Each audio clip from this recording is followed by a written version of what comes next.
Welcome to the Angel Rewatch, a spoiler-free retrospective podcast on Angel. I'm William. And I'm Derek, and this is a podcast for Disharmony, originally airing April 17th, 2001, written by David Fury.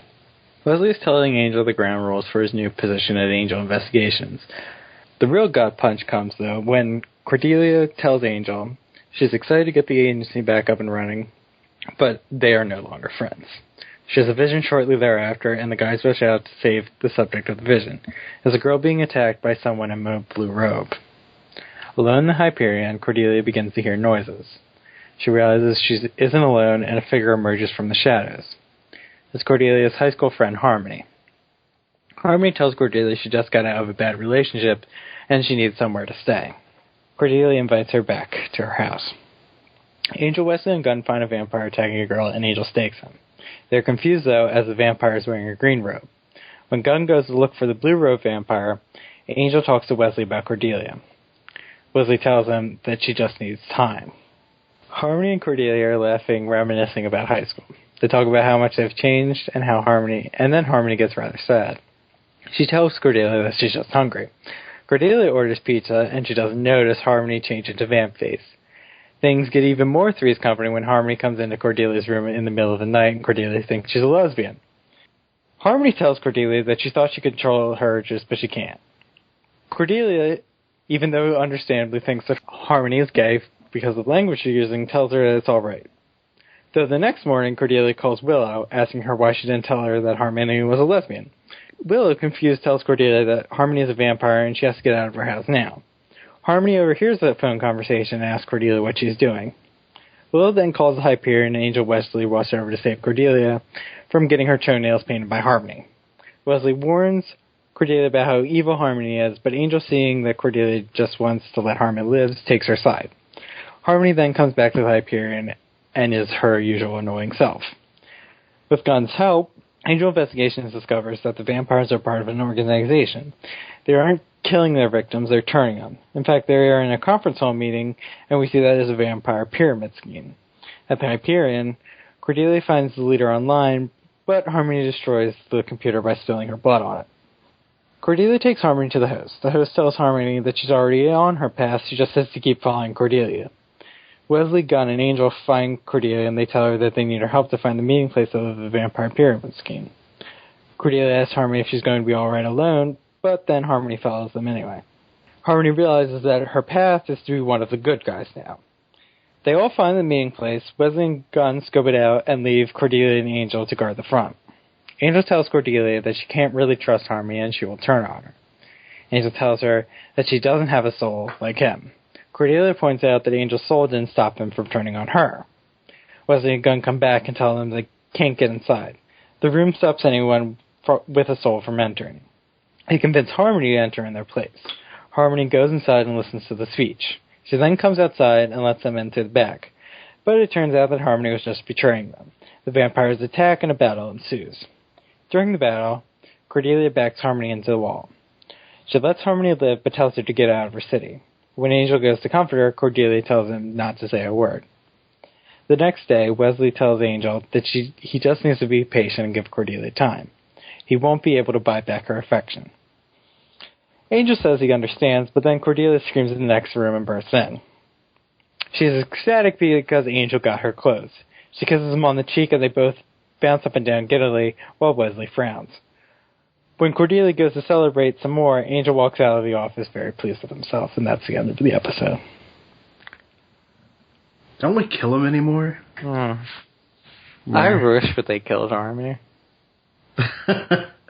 She got really, really annoying. Well, she was supposed to be, but yeah, that's true. She's also very annoying. They did a good job at it. I'd say that. So I was okay with having a lighter episode. It feels good to get out of the depression that we've been in for the past couple of weeks. Mm-hmm. It was a nice change of pace. I would say that Harmony, I feel the same way about Harmony that I feel about the whole episode, that it's amusing, but not laugh out loud funny except for a few lines. Yeah, I'm kind of with you there. Like, it loses its charm Well, Harmony midway gets through the grading real fast. Yeah, exactly. And they do kind of recycle some jokes and things like that. Like it just doesn't stay as fresh for most of the episode. But I still thought, like, there's some really nice ideas here. I really like Cordelia in the episode. There's some interesting things there that we can talk about, like the storyline of meeting up with someone from high school after, like, later in your 20s or whatever. Mm-hmm. Like, even I think that's Cordelia's like 19, whatever, but she's drinking wine, whatever. We're not going to talk about that, even though it's legal, whatever. I mean, there is something nice about that. Like, I thought it was really, there was a really refreshing scene where they're reminiscing on the couch, and Cordelia kind of starts actually being really deep and talking about her new self. Her air pockets. Her air pockets and being satisfied and fulfilled by her job. Of course, Harmony just kind of just ignores that and starts laughing. But which I actually thought was a pretty kind of... Well, it shows that Harmony is evil. It also shows that Harmony hasn't changed terribly much since high school. Right. Since, even though Cordelia is probably a little bit drunk there, and the air pockets, the way she delivers the line, it's a little bit... It's like a drunk person trying to be deep. But when you get down to what she's actually saying, there's actual meat on the bones, and there's showing of how much she's changed, and Harmony just laughs in her face. And then there's a moment when Cordelia her face kind of falls, and then she just admits that she's drunk, but she can't really share her true feelings with Harmony. And even if Harmony probably was an evil vampire, she still wouldn't be able to do that because she's Harmony. Right. Like, even if she had a soul, she's still the same person she was in high school. Mm-hmm. And it's another reflection of how much Cordelia has changed. Yeah. I mean, this isn't really a new Cordelia story. Right. No, it's not. It's about how Cordelia's changed. But I appreciate that they're doing this instead of jumping us right into what Wesley introduced for us out of nowhere last week, that the visions are taking a real physical and emotional toll on her, and she doesn't want to do anything or go out anymore, which is understandable, because if she goes out in public, there's a very good chance that she's going to collapse with a vision. So I'm okay with the logic of what Wesley told us last week, but I would like Cordelia to introduce that story and not Wesley. Right, and he does so again in this episode multiple times when him and Angel are having talks. But I thought they got much more out of it with... Well, it's less about that, and it's more about how Angel hurt her. Right. And he needs to be patient with that. Which is the new thing that I really... If the Cordelia thing isn't particularly new, this was the thing I enjoyed most about the episode. Yeah. Is Angel trying to mend his relationship with Cordelia. He's trying to mend... And he's so terrible at it. And he's really torn up about it, too, which was effective. Like, when he tells... Well, Wesley... I like that Wesley is listening when Cordelia tells Angel that they're not friends anymore, and he doesn't say anything till later. But when he tells Wesley about it later, and he's... Well, first Wesley is kind of angry, because he still is kind of angry at Angel, just in period. But then when he looks up and sees that Angel actually has tears in his eyes, he softens a bit. And I think this is a really good episode. They use Wesley really well here, and he shows a lot of maturity in how he deals with Angel trying to atone for his relationship with Cordelia. Right.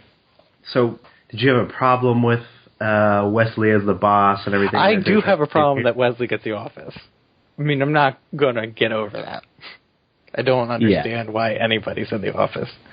Really. Yeah, it felt strange because they did set up that, like, he was the leader of the group, but it felt like the last few weeks we saw of the gang, they all had more of a a role, and he wasn't barking orders. Well, he never. It was that. Even if I don't think he should be the leader, I don't think he was ever really barking orders. He just stepped up and gave them direction when they needed it. Right. But it feels like a cooperative group. I don't understand how Wesley is entitled now to the big office.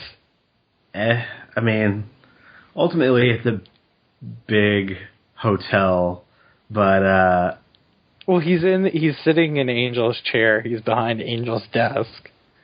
Right. He's telling Angel what to do. If he's their Angel liaison and just tells Angel what to do, that's fine.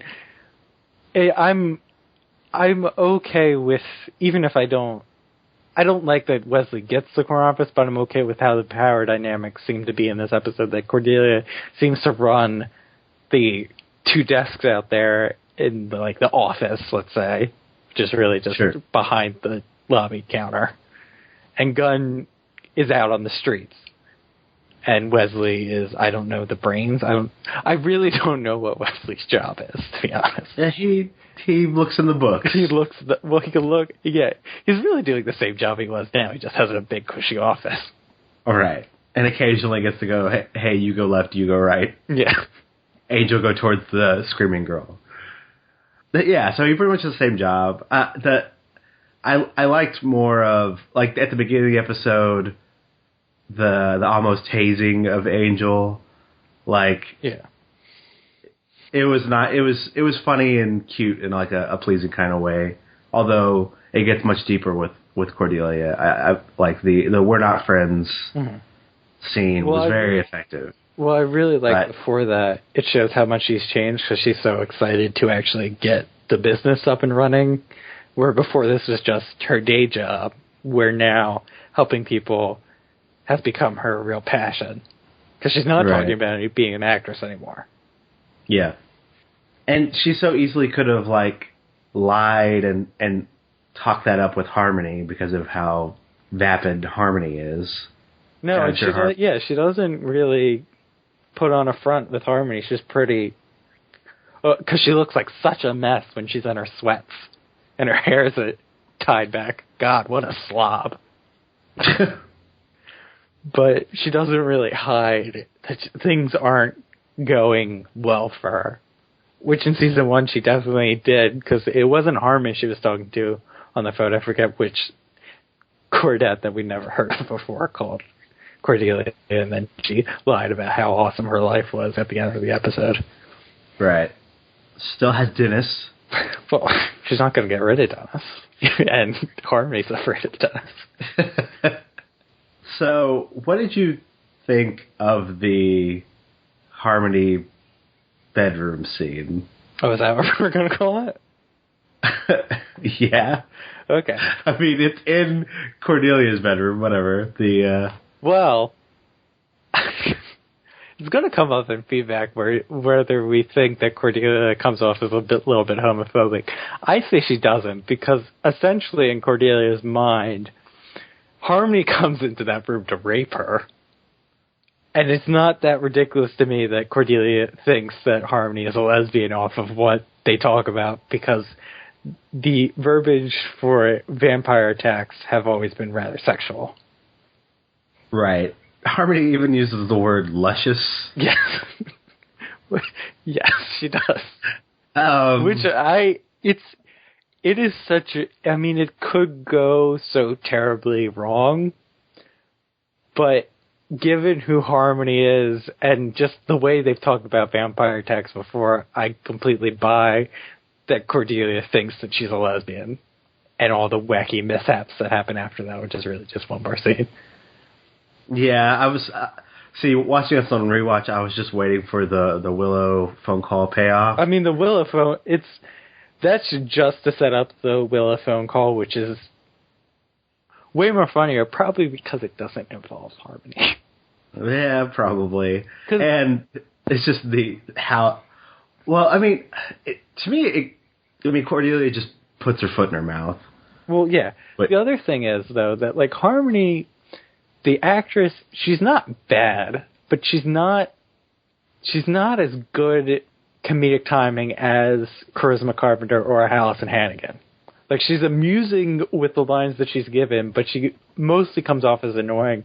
Where if Cordelia used to say the same sort of lines in season 1, but they came off as funny because of the delivery, here it just comes off as rather annoying.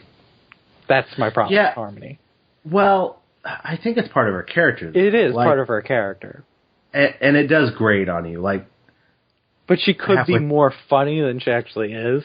Like, there's some lines that she just can't help herself when she rips out the book and Wesley gets upset. She says it's not like she ruined a new one. She can't help but be funny there. But when she's in the convertible and pretty much like any other scene, she just comes off as annoyingly amusing. Right. And in that bedroom scene, we know that she's a vampire, even if you're not watching Buffy at that point, because I like that we just get she turns into vamp face, and then even if you haven't been watching Buffy and know she's a vampire, then you know. So you're not you know more than Cordelia does at that moment, which helps make the joke work. But the phone call scene really works because both of those actresses are really good with their comedic timing, and Willow's line of "you wounded her" reminded me of how good Willow can be as a comedic actress. And they did a good job of like cutting away, getting the Cordelia, like focusing on Cordelia doing the great big lesbo, and we don't immediately hear. Well, we don't hear at all. Hear what Willow tell her that she's a lesbian. You're right. We just get the thanks for I felt like that was, I don't know why. I guess that works better for comedic purposes to see Cordelia's face hearing that information as opposed to cutting to Willow saying it. But it was a kind of a weird moment for me that could they not say that Willow was a lesbian on TV at that point? Because I know they couldn't have her kiss her girlfriend in Buffy season 4. Like, there was restrictions on that. But could they not actually say, I'm a lesbian? And that's how they worked around it. Yeah, I'm not sure. I took it as more of like they're just really good friends. Them focusing it from Cordelia's perspective. I mean, I thought it was. It works better that way. It probably works better as a comedic joke to see Cordelia call someone a big fat lesbo and then actually be on the phone with a lesbian. Like I don't know, it's like one of those, like, pull the tie at your neck kind of thing, like, Well, and the other thing is I think Cordelia is completely justified in being a little freaked out and angry at Harmony. I mean, she's actually very accepting in the actual bedroom scene with Harmony, as when you think about what Cordelia thinks that Harmony's in the bedroom to do if Cordelia hadn't woken up. Right. But calling her a big fat lesbo could be offensive to some people, but honestly I just think it's a Cordelia-ism that she doesn't really think it's offensive, but she just blurts it out.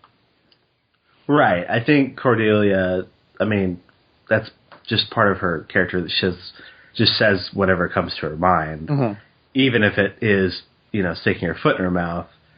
I like the comedic beat of that with Willow. I think it's insensitive. Like, Cordelia can be insensitive. Is sensitive, exactly. I didn't take it to its extreme of.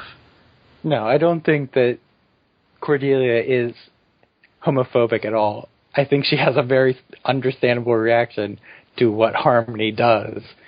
And then she just says big fat lesbo because she's Cordelia. And when she says at the end of the episode that Angel has a gay man's taste, I don't think she's trying or even really thinks those things are... She doesn't think offensive things about gay people. She's just Cordelia.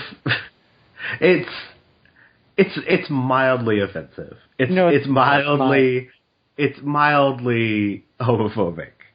It is. It's still a little bit there. It is good to bring up that it's 14 years ago, I guess. I don't know.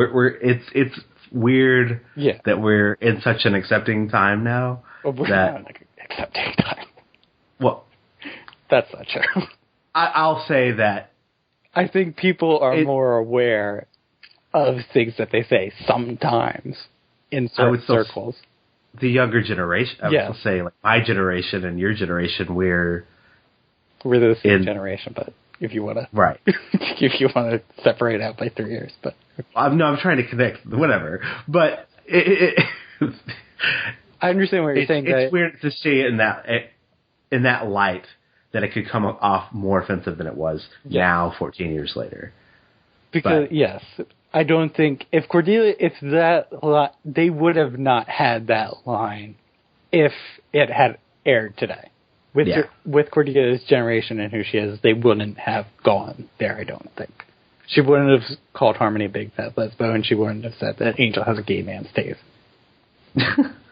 But for what the time was, I don't think that would be an outrageous statement, and I don't think they thought it through.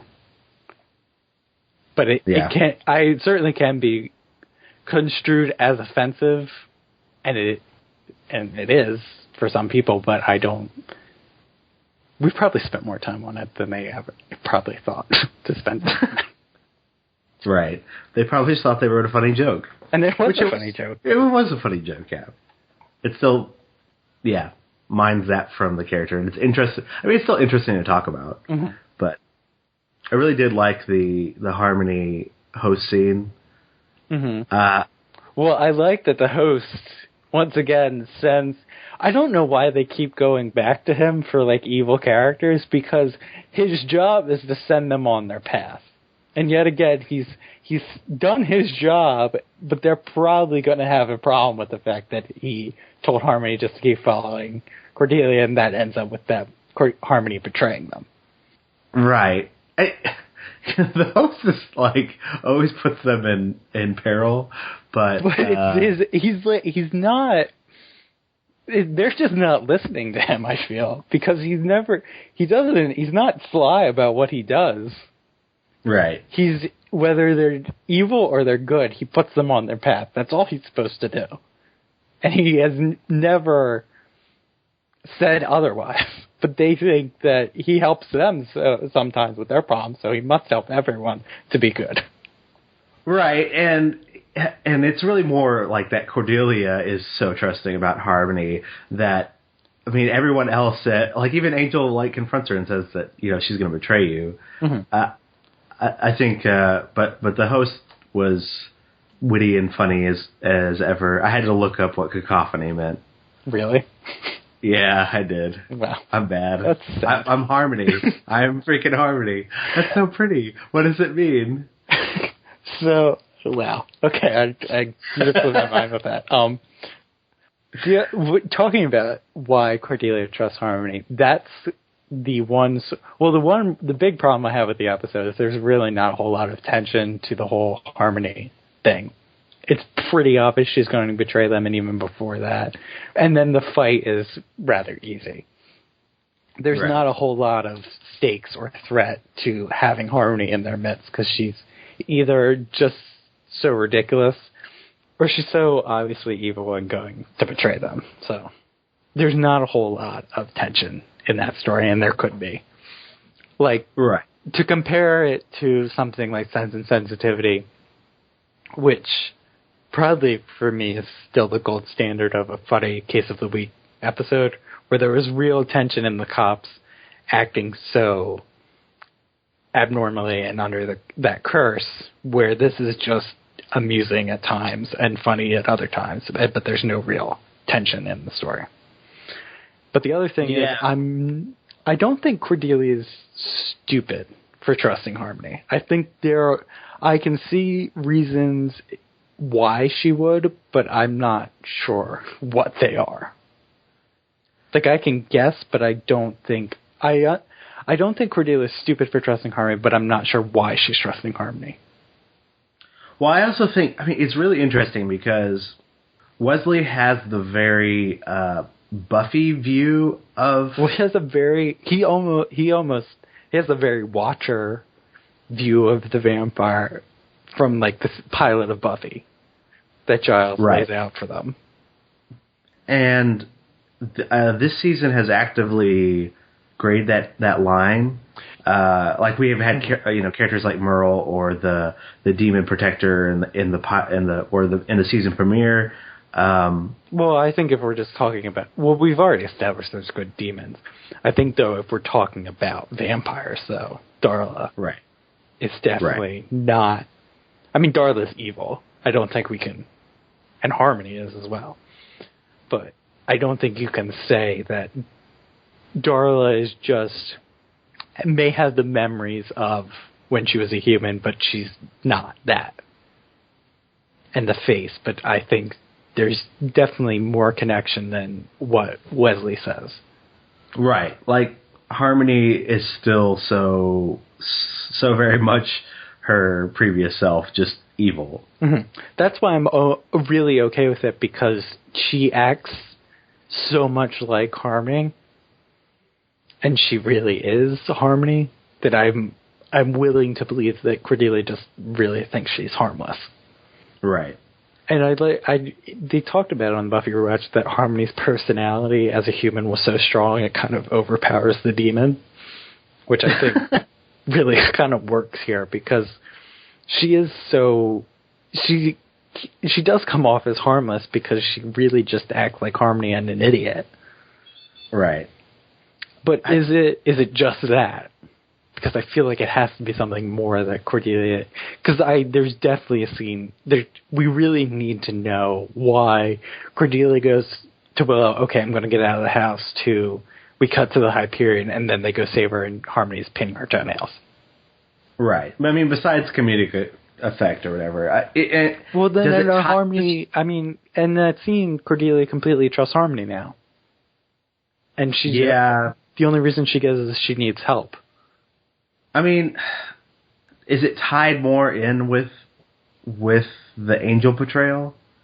Like, there's a really interesting moment where, Angel goes and says, hey, listen, she's evil, she's going to betray you. Mm-hmm. I think that's probably what they're going for, but then because there is that moment when Cordelia asks Angel, just because you have a soul and she doesn't, does that mean she's better than you?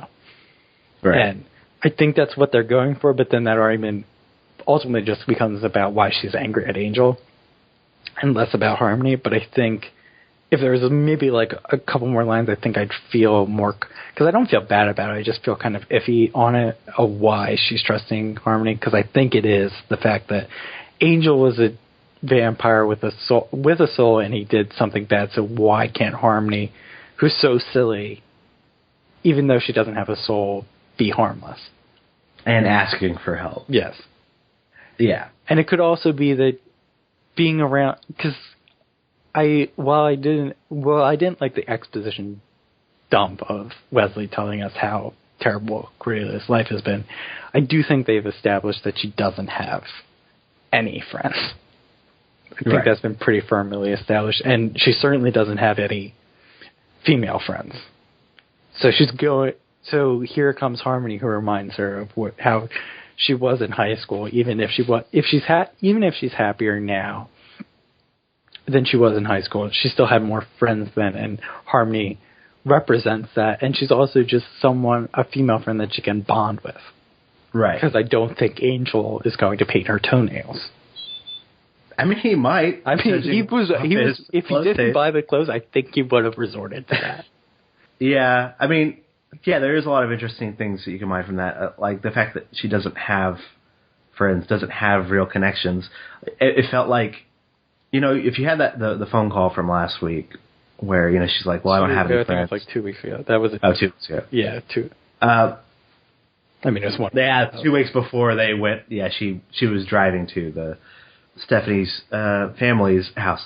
But, you could have thought, I don't know if she would have said that same phrase if Angel hadn't betrayed them, because I think she had more of a friendship with Angel. Well, Well, you mean when she tells Wesley that he doesn't count? Right. Which I think she definitely has affection for Wesley and Gunn. Right. I think also, though, that Gunn and Wesley have bonded and are much closer than Cordelia was with either of them. Where I think she really bonded with Angel. Right. So, I mean, Angel definitely was. I mean, and the fact that she says they're not friends definitely suggests that they were at one point friends. Right. So, yeah, it is interesting, and it kind of sucks for her. Like we do, even though they exposition dump of Wesley again saying, she's isolated, she doesn't have, the visions are taking their toll, whatever. And it's more focused on Angel needs to give her time to recover. But, like, her life does kind of suck, even though she's doing a fulfilling thing, which is why she's so kind of, she's not defensive, but almost ashamed when she's talking to Harmony about it before. Well, because it's something that I think it just goes back to what their friendship was, because even in, I don't know, it was either season 1 or season 2 of Buffy, where Cordelia tells Buffy that she's surrounded by people, but she feels completely alone. Like, I don't feel that any of her Cordettes, they really talked about real emotions. They were friends out of the fact that they were hot and popular. Not that they actually got along or had any common interests. Which, I mean, we get that in a subtle way with her trying to learn more about Harmony, like backing off from her air pockets analogy and trying to get more out of Harmony, and Harmony just being really, really generic, well, that's in also general. because Harmony's trying to hide the fact that she's a vampire. Right. But, I mean, even if she wasn't, I don't know if she would. No, I don't think that conversation would go much differently if Harmony was a human. But, yeah, it's interesting how adding another female character, like, kind of showcased the lack of female, like the... Well, Kate, there's been female characters, but they haven't been sharing scenes with Cordelia. Or companionable scenes with Cordelia. Because we do have... I mean, female characters tend to be nefarious, or they're Kate, which I don't know what you would classify Kate as at this point. Not around. Well, yep. I read on the wiki that she moved on to Law and Order, so that's why she left the show, which kind of makes sense. I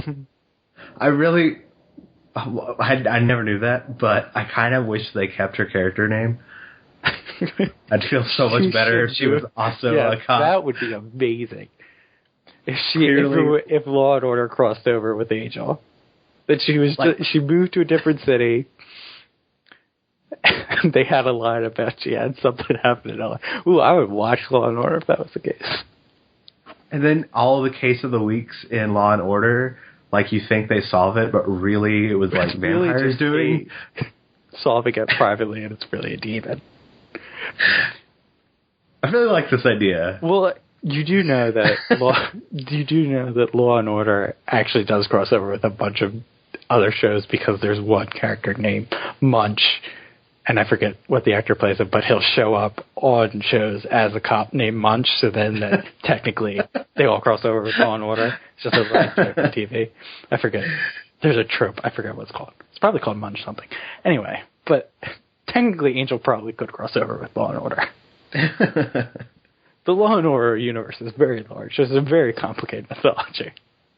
Is there anything else you want to talk about besides... the only thing we haven't talked about is the new clothes, but I do want to save that for feedback, so... We can talk about the pyramid scheme. Oh, well, we haven't talked about the pyramid scheme at all, which I really liked. Yeah, I thought it's, like, really dorky, but at the same time extremely creepy. Well, it's a perfect kind of Buffyverse joke. Right. It definitely gave me a vibe of... the Master's Plan and the Wish, where he's doing the factory. Mm-hmm.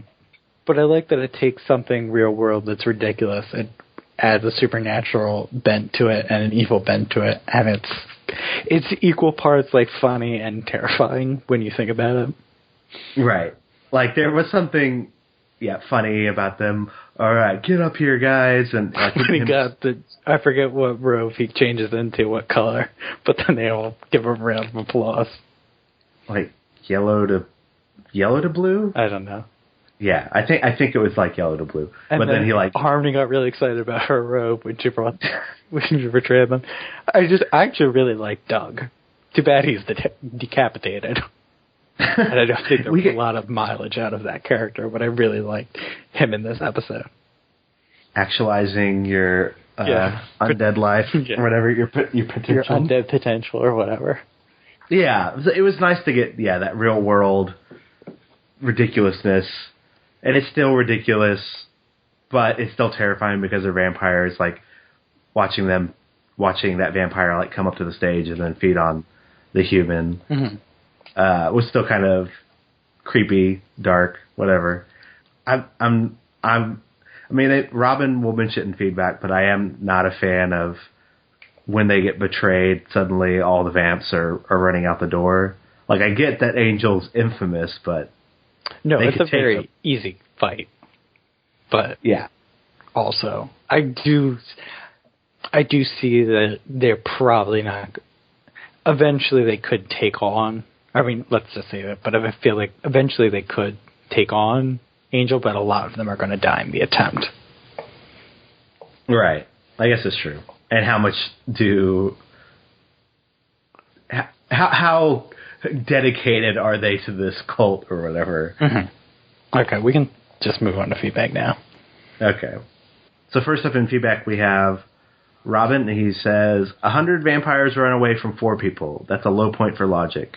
And then we had Joseph reply to this and say, presumably they could have overwhelmed the gang. On the other hand, they're both evil and fairly pathetic. After Angel killed the first few, what pyramid vampire would be willing to die for the good of the others? So, thank you guys. That was kind of something that I was getting to. But, I do think it makes sense what Joseph says here. Like, I don't think they had some real stakes in the because I really do like the fact that Angel has built a reputation of, and it's the same thing that the Slayer was for vampires. But I also think there's something stronger about the traitor aspect of Angel, where he's one of their kind, that makes him even more of a boogeyman. Like I don't think the average vampire, and especially these, which seem to be very milquetoast white bread vampires, because they're involved in this pyramid scheme, are going to take on the big boogeyman Angel. But I won't deny that's a very convenient, easy fight. Right. And there's something about the fact that it's a comedic episode and the kinds of vampires that would be kind of wrapped up into this. Mm-hmm. Yeah. Would be similar to Harmony? Yes. Or simple-minded? They'd be simple-minded, weak vampires that would get roped into this pyramid scheme. Yeah.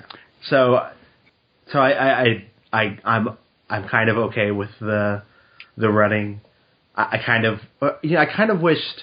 I mean, they could have even mined it with like some of the vamps being like getting at least a close shot of the face of those vamps running away. They just pretty much just run out of the end. Yeah.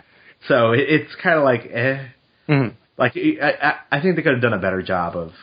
I think it's all just a part of the lack of tension in the general episode. Like once we get to that fight, I don't feel like anything's really going to amount to this. Like I do like when Cordelia tells Harmony to get out, but I don't think that they're going to kill Harmony. Like I don't think anything really is going to amount to this situation. All right, and next up we have a comment from Kanem who said, "Are you dissatisfied with your typical Angel episode? Is the atmosphere of gloom dragging you down? Are you tired of evil lords involving you in their harebrained scheme? Have you tried Disharmony? Then join me on a journey through 3 things for William and Derek. 1. Did I imagine it, or did Cordelia come off as at least slightly bigoted or homophobic in this episode? 2. Making fun of pyramid schemes never gets old. Just like all multi-level marketing schemes, this one will ultimately collapse. Mostly because these vampires are really dumb, but still. 3. It's really easy to criticize Cordelia for blindly welcoming our former friend, but it's a really understandable reaction. If someone showed up that looked and for the most part acted like the person you knew, it would be really hard to give them the benefit of the doubt. And he gave it a 67 out of 100. I feel like we've talked about most of these.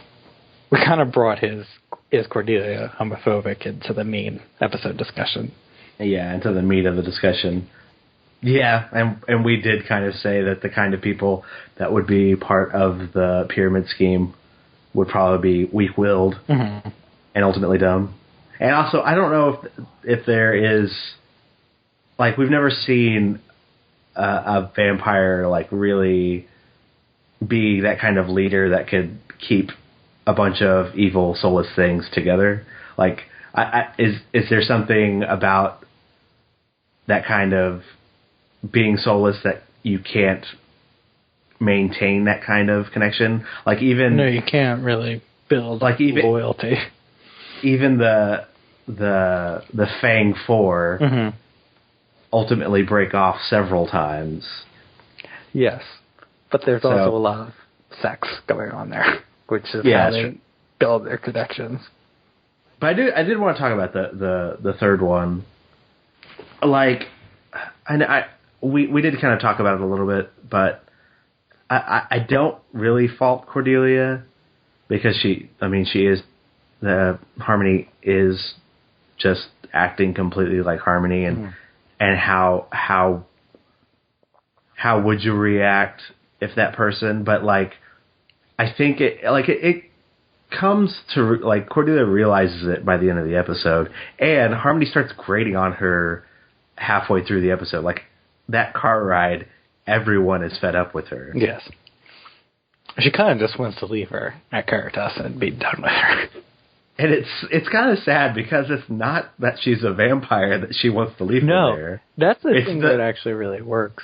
I mean, we'll talk... I don't want to talk about it yet, but when we talk about Joseph's comment, there is... Cordelia's reaction to Harmony kind of makes me okay with the moral implications of letting her go. But I guess we can move on to I will save that until right now, apparently. Okay. So next up we have Joseph, and he says, I thought this was an above-average case of the week episode. It was funny, and I thought the episode did a nice job showing how Cordy is moving on in a way that Harmony can't, even if Cordy is still nostalgic enough to let Harmony live. On the other hand, doesn't Cordy have to assume that dozens of people might be murdered because she let Harmony go? That's not cool. My favorite moment was when Angel does the new clothes dance. Angel smiles so rarely that he turns it on. It's super effective. Okay, so talking about this, I'm pretty sure she's going to. I actually really like when she pulls out the other crossbow because she looks like Huntress from Batman. That's just unrelated, really. But when I feel like she's pretty set on going to kill her, and then Harmony starts crying, and you can see that Harmony is pathetic.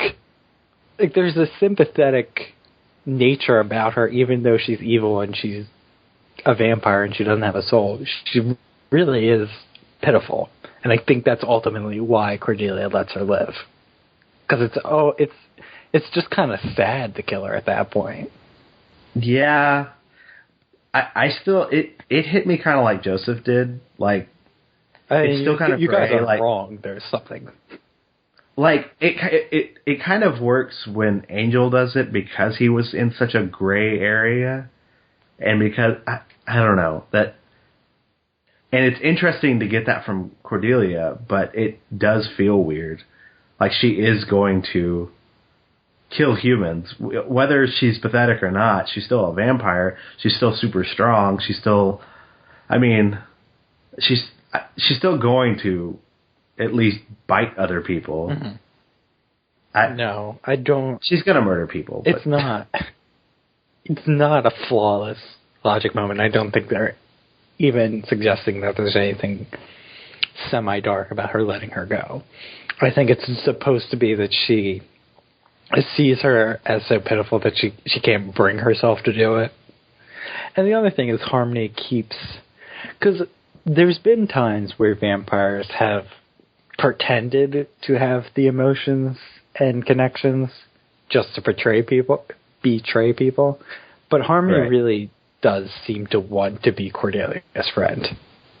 Yeah. When she keeps asking her if they're still friends, I don't think that's a ploy to get her to let her live. I think it's that she genuinely believes that or she genuinely wants them to be friends, even though she just tried to kill her. She's an idiot. Yeah, everything Harmony does still comes off as sincere. No, she's completely sincere, and that's maybe why she's so annoying. Because she's sincere in everything she does, but she's also really grating. Yeah, that's true. The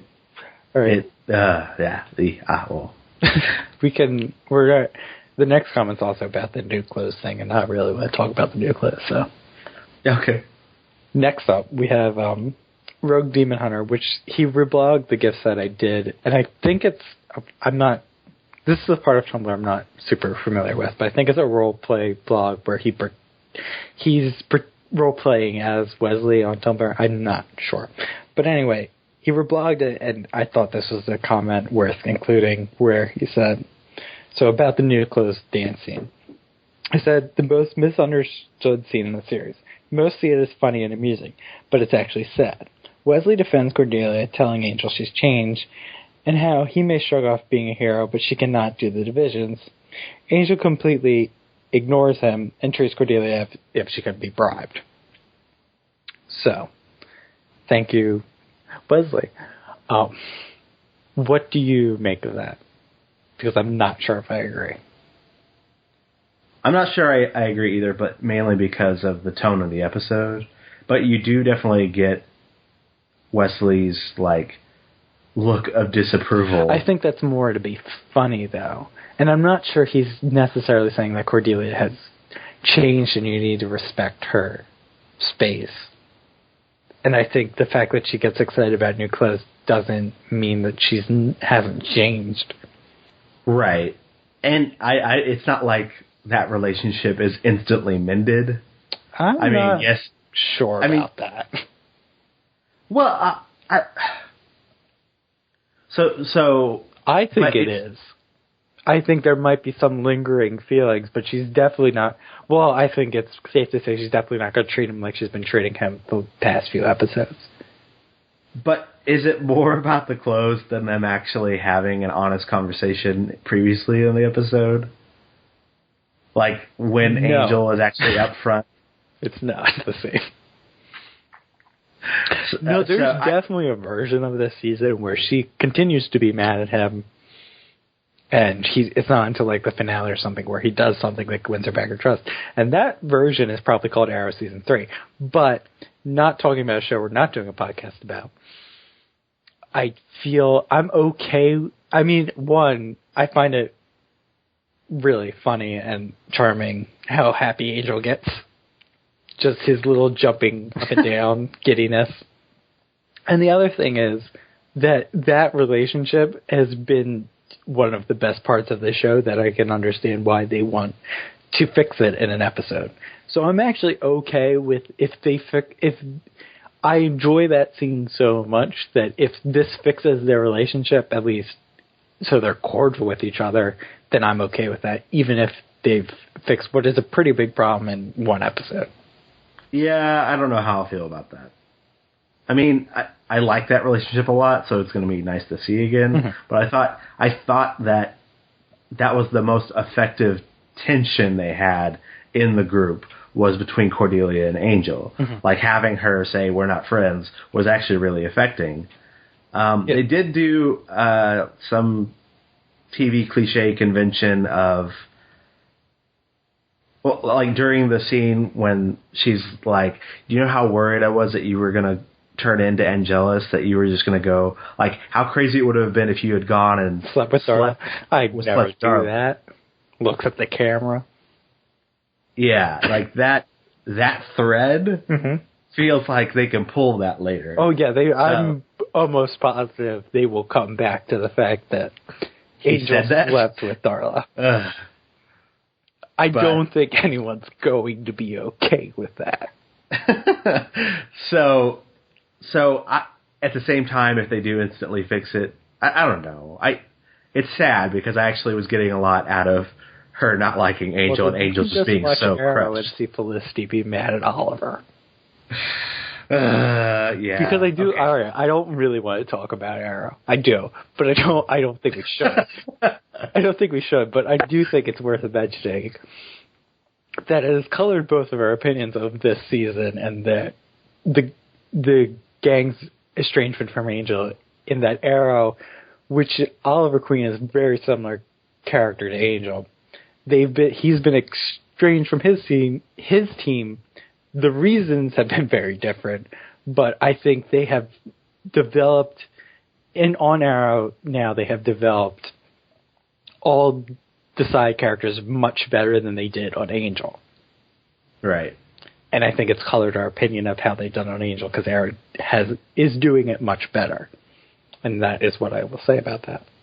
Okay, and very quickly I will reply that they developed the characters better, but the getting back, I feel like Angel has been doing a better job. Well, if we're really going to go down this rabbit hole, the other thing is that the estrangement wasn't really about Oliver. The reasons it happens, the estrangement happens specifically to develop the side characters, and on Angel it was really about Angel, and they were kind of secondary. Yeah. Anyway, moving on. Okay, moving on. So next up we're going back to Epiphany, and we have a voicemail from Joseph. Hey guys, it's Joseph. I wanted to talk about Holland's big speech in Reprise and Angel's big speech in Epiphany. I think they fit together really well, and they're both really cool. I like that Holland said that for Wolfram and Hart and the senior partners, it's not about winning. It's just about being evil. And it makes a lot of Holland's actions sort of make sense in hindsight. The way that he would give Lila and Lindsay a lot of slack or play them off against each other makes a lot of sense if you figure that he's not trying to necessarily accomplish evil ends, that it's enough that he's drawing them both down deeper into being evil.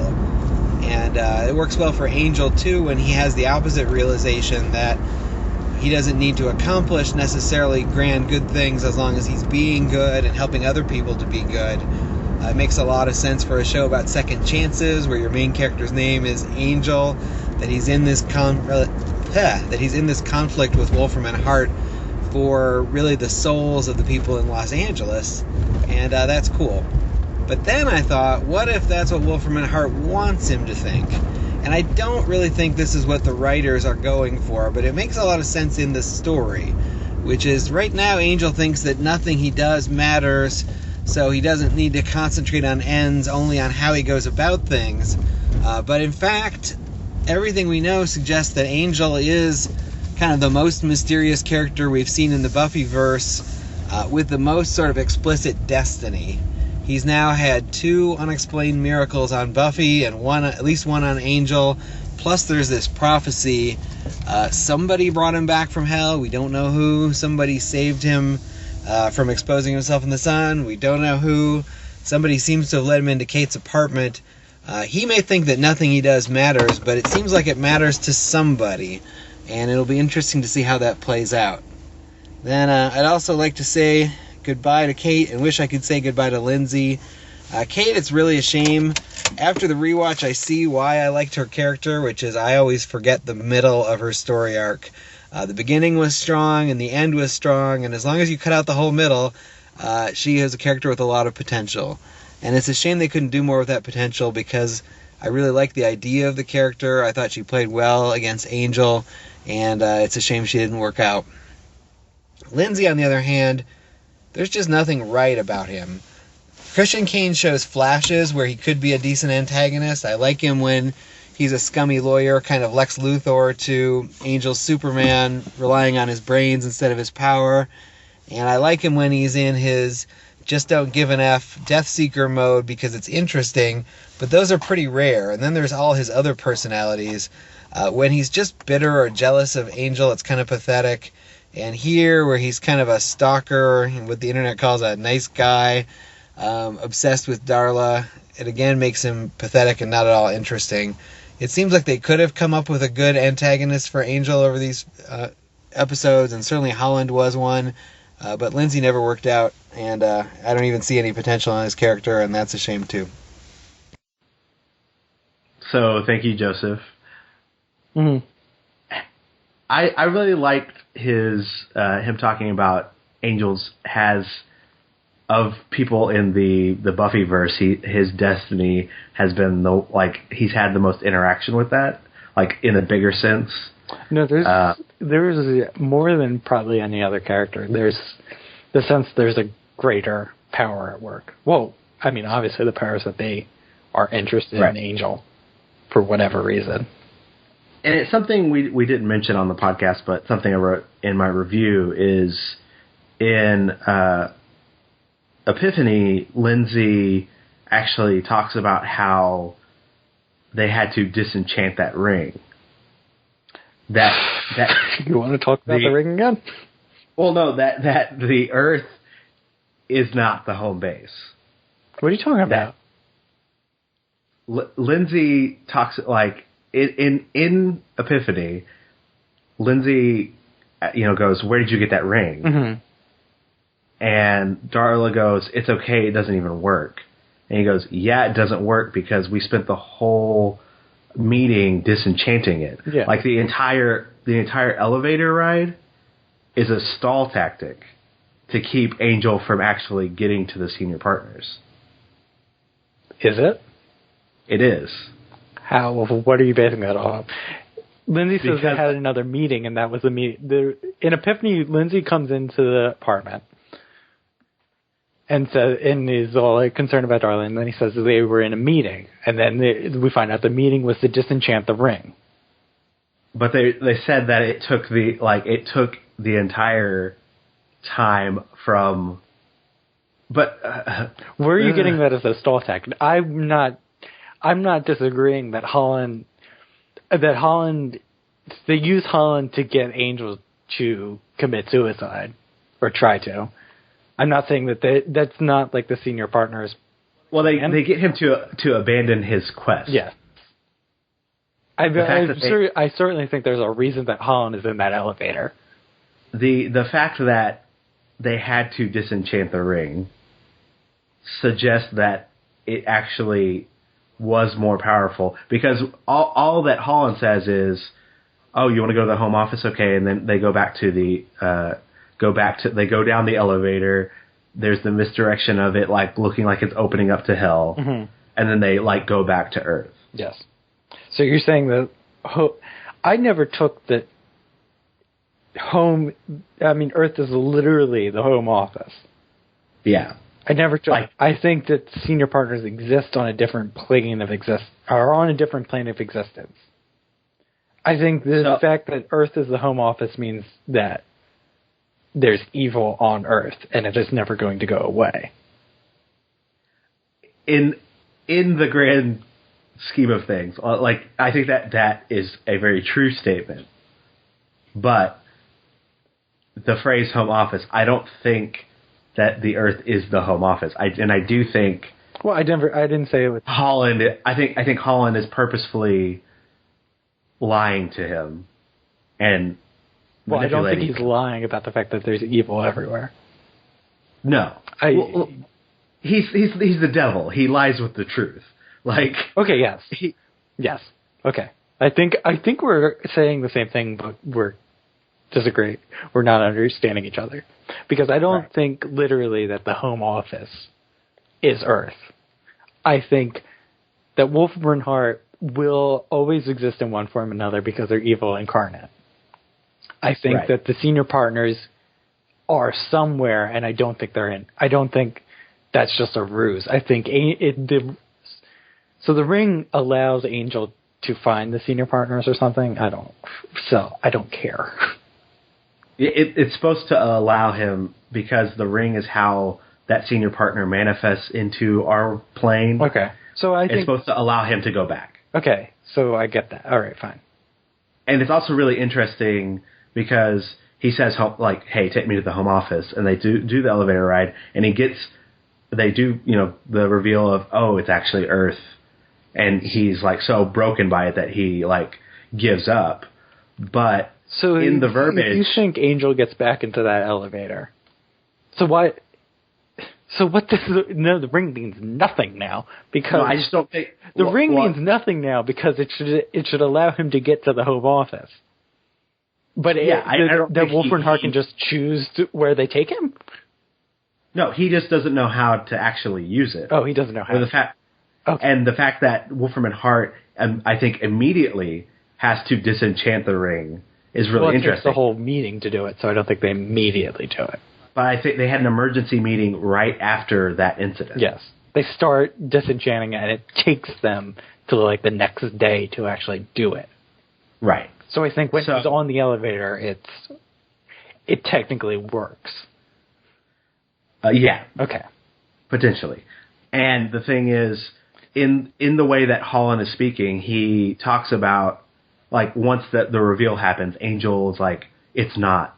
And then Holland never actually says the words, yes, this is the Home Office. He says, well, how could it not be? Like, it's really interesting if you look at it in that view. And it was something that really caught my attention. Okay, well, I didn't pick up. It's a really small. I didn't pick up on that, but I do believe that literally it's not, the Earth is not the Home Office. I think the senior partners exist somewhere. Well, they definitely exist somewhere because he comes into that big robe demon thing that Angel touches him and he collapses. Right. So I think they're somewhere. Yeah. Yeah, Kate, it's a shame that I don't want to talk about her anymore. She's done. We know how. I mean, that's I know. But whatever. Who cares? I can't, like, on Rewatch, I really did like her. For like a hot minute. Well, like the first half of season 1. Yeah. Until her dad dies. And then, pretty much. Then she just becomes horrid. And Lindsay to me has one good episode fully, and that's a reunion. He has moments in other episodes, but then mostly he's Lindsay. Yeah, it's true. They haven't focused him more on, like, the times that I've enjoyed him besides reunion have been when he was actually lawyering. He's not as bad because Kate's just kind of like a mess where they don't know what they're doing with her. Right. I feel like they have a pretty clear vision of Lindsay. It's just a vision that I don't like. Yeah, that's true. Man, you're so brutal on Christian Kane. We're going to keep getting brutal in the next comment. But all right. So next up we have a comment from Alicia, and she says, "The good. The host's outfit this episode is way better than last episode. Angel trying to get Cordelia, Wesley, and Gunn back. Favorite scenes. You really think Angel is going to lose his soul? Wesley and Gunn's conversation and handshake when Gunn comes into the office. He had an epiphany. Ah. Sounds like you had an epiphany. I keep saying that, but nobody's listening. The last scene where they're all together. Bad. Lindsay in his outfit and Oklahoma pickup truck. He looks like he stepped out of a really bad cowboy movie with a sledgehammer. The demons creep me out. Angel saves Kate's life, and then she kicks him out. That's rude. I'm watching Angel, and it's the first scene when he gasps up in bed, and my mom comes in and looks at the scene and has confusion written all over her face and asks, "What are you watching?" I tell her Angel, and she's like, "Okay," and then leaves. So thank you, Alicia. Okay, talking about, we're going to keep on the Christian Kane hate train. The Oklahoma truck. I feel justified in my opinion that was all him, because apparently he really did come, according to the wiki, he really did come to LA in an Oklahoma pickup truck. So I think that's all his own thing right there. The outfit, well, you already had, you already had the boots. The boots. The sledgehammer. Is it a sledgehammer or a shovel? It's a sledgehammer because Angel ends up smashing his hand with it. That's right. Yeah, there is something satisfying about seeing Angel beat up Lindsay. But Yeah. That- God, I don't want to talk about Lindsay. Like, he's just... Well, he he's is still on the awful. show, so we're going to have to keep talking about him. We can know. just ignore at this point. It's just the hate train. It's bad, and then it just keeps getting worse and worse. No. And then he puts on his cowboy boots. To come to the defense a bit of the cowboy boots, it is a good kind of character moment that tells us a lot about who Lindsay is. And really, just deep down, he's just a country boy. The problem is it probably tells us too much. And it's so over the top.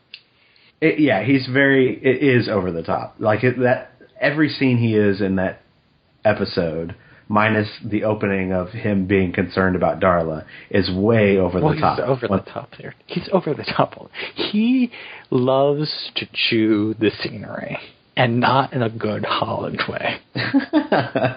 Yeah, where Holland is able to do it kind of more subtly and... Well, no, Holland's not being subtle. Holland's just good at acting. Holland chewing the scenery is that Holland becomes the focus of the scene, and he's supposed to be, and he's like the master manipulator and all that.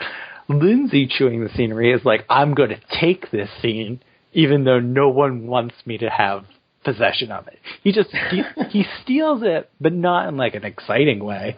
In like, you should not own things. In the whiny baby kind of sense? Yes, in that way. In just stop talking kind of way. I mean, just like I want to shake him and just whisper, who hurt you that you are this way? Like, if you want to read more into him actually having to adopt his old persona from where he comes from, the only he can take on Angel. Thing in that cowboy scene is the fact that he doesn't start talking with the southern twang. Yeah, and a hat. And a hat. Which maybe Chris Game's like, guys, I got a hat too. And they're like, no, just leave it at the car. Like, if he would have gotten the boots and pulled out a hat, I don't know, I might have applauded. Like, just standing ovation. Beautiful. Okay. And next up, we have a voicemail from Megs. So I'm going to weigh in on the home office debate. I kind of feel that it's a little weird and not as well articulated as it could have been. I think a better example would be in Legend of Korra Season 2, how they talk about Vatu and Rava and how there's evil in everything and evil will always be there, but there's always good in it too. And I think that Angel's epiphany isn't very well articulated in the show, and you just kind of get the sense that everything is good now, and he's just kind of shrugged off his evil angel shtick and is now on the straight and narrow. So I think that they definitely could have had it better, like, because instead of saying nothing you do matters, so everything you do matters, he could have said, evil is everywhere, or the potential for evil is in everyone, but so is the potential for good, because he's a vampire with a soul, so he's like the living embodiment of that principle. And the theatrics that he put on during his arriving of said epiphany were pretty ridiculous, I think, because I don't think that it's strange that he changed his thinking so quickly, because epiphanies usually involve major thinking changes, but when I've had epiphanies, I don't throw myself on the balcony in the rain gasping, so I thought that was a little ridiculous. And one last bit about who deserves to be the rightful leader of Angel Investigations without Angel. I think that all of them have different qualities that would make them a good leader, but what I was getting at when I said that the reason that Wesley was the chosen leader is not because in the show's universe he's the white guy. I'm saying that it's the writers that thought, well, that's the natural choice because he's a white guy, and I'm assuming most of the writers are white guys, so that's more what I meant rather than in the show's universe they all think that the white dude knows everything. And my feelings about Wesley not being super qualified have more to do with his experience in leadership is mostly bossing around a teenage girl who's supposedly very pliable, and that's why he didn't do so well with Buffy or Faith. And because the Watchers Council pretty much bosses their Watchers around, and they're just supposed to take orders, kind of like a army of supernatural forces, and, you know, boss around their charges, basically. So, I don't know. I feel like, because Cordelia was the leader of her Cordettes, and Gunn is the leader of his gang, and both of them show more leadership over larger groups of people than Wesley did. So, thank you, Megs. Mm-hmm. On the Angel, how they present it, I don't necessarily, they don't execute it well. I think also that's a different show. Not Legend of Korra, obviously, that's a different show. But saying that evil and good is in everyone is a different kind of message than what Angel's going for, like the show in general. Right. It's more, I think it is supposed, the overall thing is that if you don't agree with it, that's another thing. Like, if you don't agree that people are inherently evil and that Angel's just doing this because people shouldn't suffer at the hands of evil people, that's what Angel gets at. Like, Angel sees the world as pretty dark. Sure. And if you don't share that view, then obvious. But I don't, to say it's not, that's a different thing. To say it's not executed well, I think is, I don't agree with that necessarily. Right. I mean, it ultimately is not, it's not a new concept. I just think they go about it in a different way. Mm-hmm. And they get to it, I think, effectively. I do think that, I mean, that it is a little nebulous. I mean, it is a little, it's not, they don't articulate it to the point that Megs was saying, but I'm actually kind of okay with that, because it does kind of come across as gray, which has been kind of the whole show. It fits in more with the message, and it fits in more with Angel. Like, if Angel's going to have an epiphany, I think if he says that there's good in people and there's good in, if he's going to talk about the balanced Legend of Korra thing, which, let's talk about Legend of Korra, because we're just all over the place talking about the show. If he's going to do that, that's a different character. That's not him at that current moment. The other thing is that you do have Kate, who Kate kind of serves that purpose that we're not alone, that there is good in the world. What Angel doesn't necessarily, Angel still believes what Holland tells him. The epiphany doesn't change that. The epiphany changes how he's going to respond to that information. Right. And Kate offers an alternative theory. Because Angel still believes what Holland told him. He's just changed how he will react to it.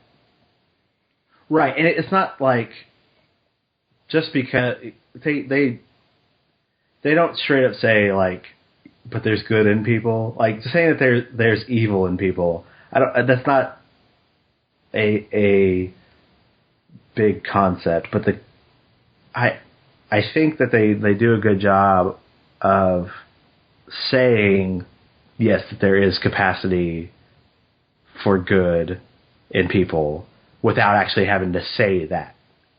No. It's having moments of kindness for people and for people to not suffer. Yes, people can still do that for other people. It's just, it's a different kind of message. Like, okay, so Korra that season, I don't like season 2 of Core, which I believe is that season, but that's a whole nother thing. But I think the subtitle of that season or the book or whatever is, maybe that's what. Anyway, one of them is Balance is the name of one of the seasons. And I think that is part of that show. I don't think Angel is about balancing the good and the evil necessarily. I think in a way, but also, I think in a way it is probably, but I think it's more about, for Angel, the bad. Like, he constantly has to suppress that urge.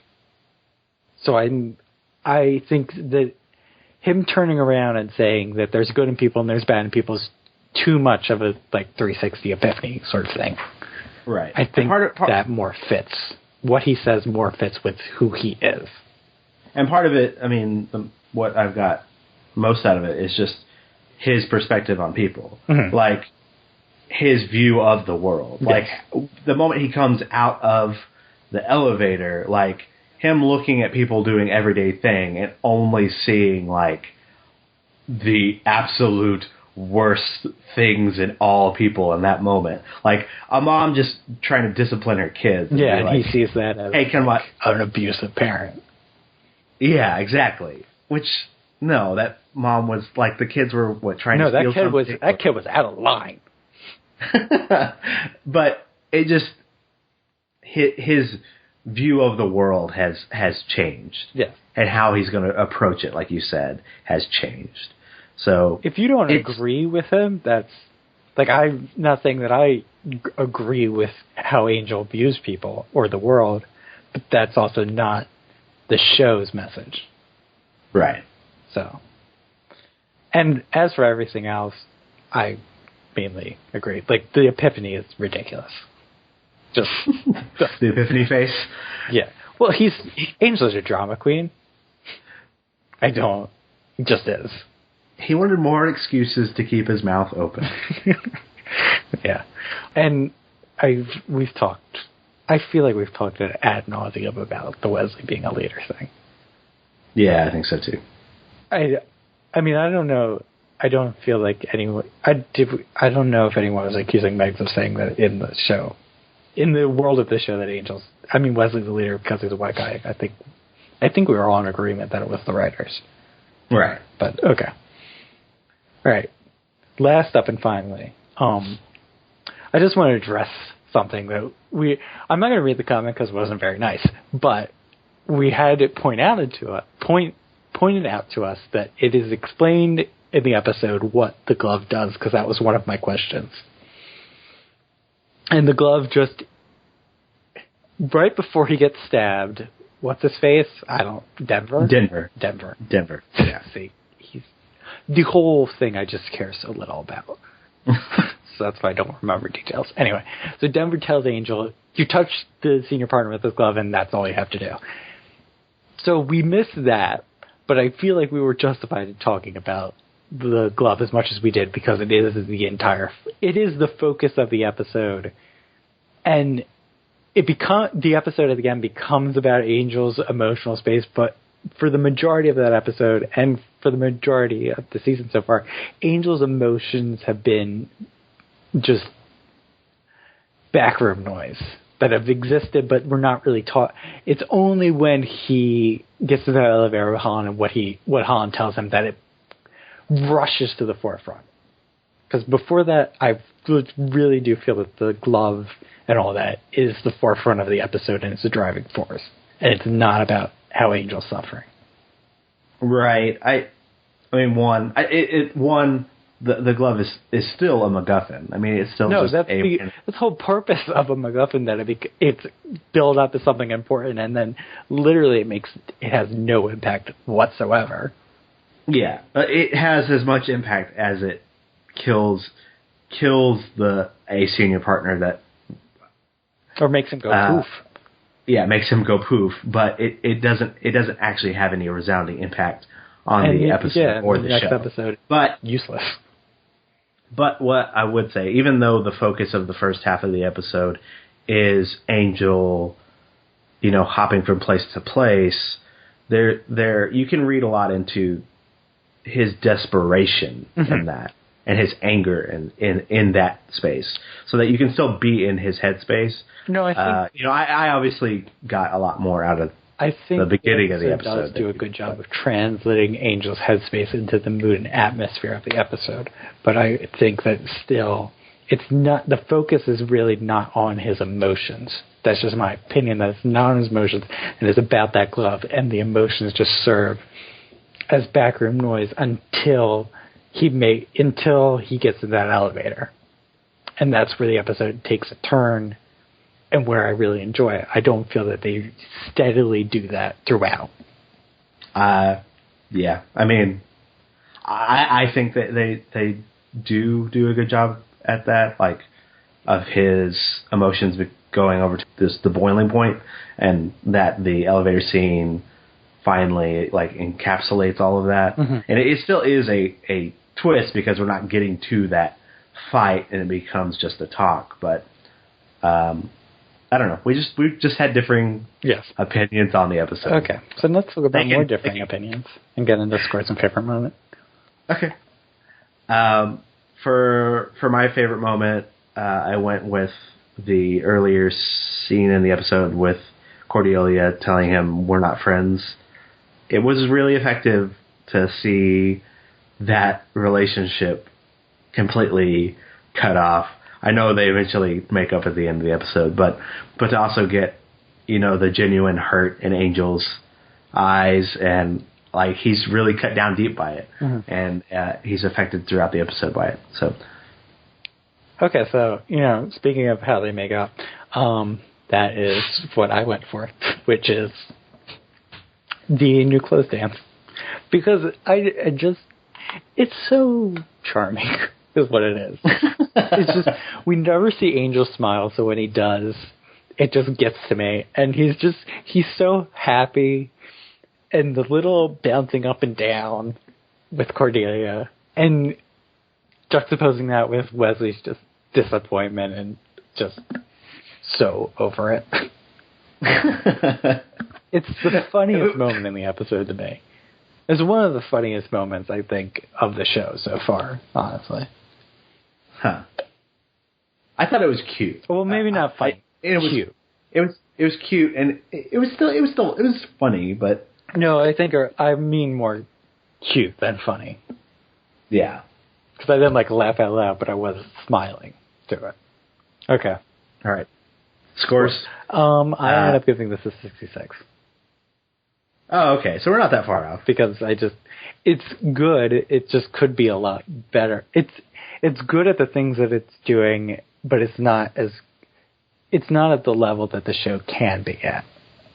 Right. Yeah, I agree with that. I ended up giving it a 65. Okay. It just kind of lulls in the middle, but there's some really good character moments and nice explorations of some characters. The fact that we're focusing on Cordelia was nice. It didn't do anything new, but it was fun. Yeah. It was an enjoyable episode if it wasn't a particularly impactful one. Right. Okay. All right. And if you'd like to leave us some feedback, you can do so by commenting on the post at theangelrewatch.wordpress.com. Or you can send an email to angelrewatch@gmail.com. Or you can call our voicemail number at 206-203-3276. Or you can go to the Tumblr, which is angelrewatch.tumblr.com, to see all the reviews archived and the gifts of whatever episode we're watching. We're available on iTunes and Stitcher and YouTube. While you're there, leave us a review. It really helps promote the show.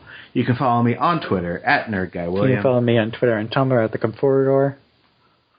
And next time, we'll be reviewing Dead End, where Cordelia's visions get worse and the gang fears for her health. Meanwhile, Lindsay is granted a new hand.